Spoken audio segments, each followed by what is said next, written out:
people who haven't asked a question yet. Yes. Today, it was announced that Jared Blunt, the deputy special envoy for Iran, is leaving State Department. He was very much involved in the nuclear talk. What is the reason behind this departure, and do we have a new appointee for this position? So Jared is a Department of Energy National Nuclear Safety Administration employee. And after nearly 2 years on detail, that is to say he was on loan from DOE to the Department of State, he is returning to his home agency where he will be managing special projects for the Secretary of Energy and the NNSA administrator. The Department of Energy is a critical partner in shaping U.S. policy on Iran's nuclear program, and in his new role, Jared will remain involved in this issue, and returning to his home agency after 2 years is a normal personnel move. So in nature, this departure is different than Richard Nephew's departure.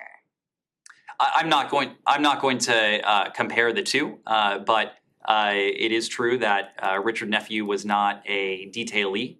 Richard was then and now is again a direct hire by the Department of State. Jarrett is a detailee from the Department of Energy, and he's returning to his home agency.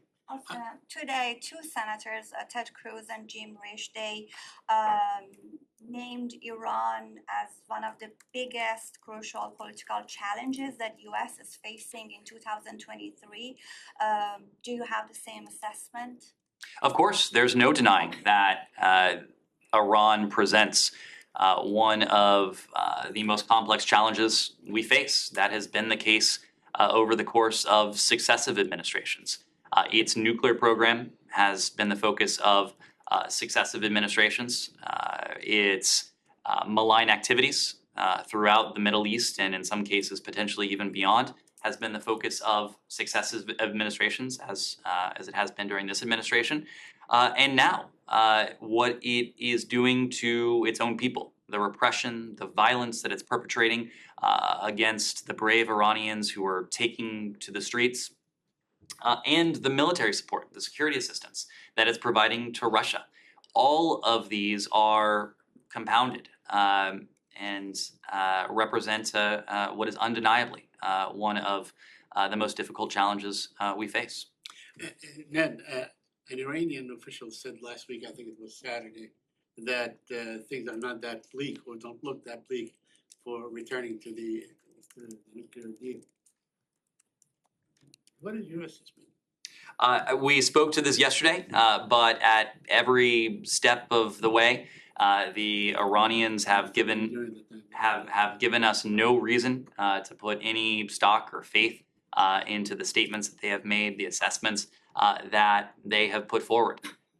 We had an opportunity to put that proposition to the test just a few short months ago in September.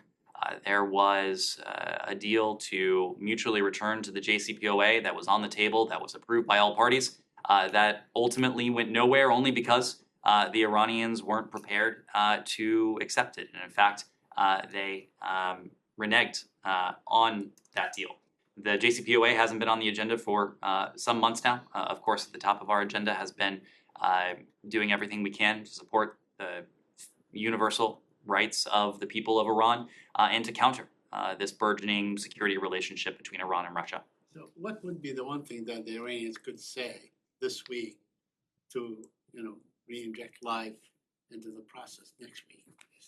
Look, right now our focus is on the protests. Our focus is on what Iran is providing to Russia, and what in turn Russia is doing with those materials and wares to the people of Ukraine.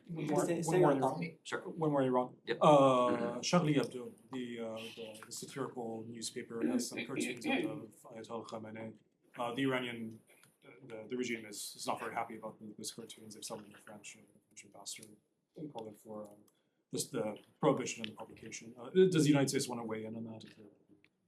We would only weigh in on the side of freedom of expression. And freedom of expression is a value, it is a universal right that we protect, we uphold, we promote the world over, whether that's in France, whether that's in Iran, whether that's anywhere in between.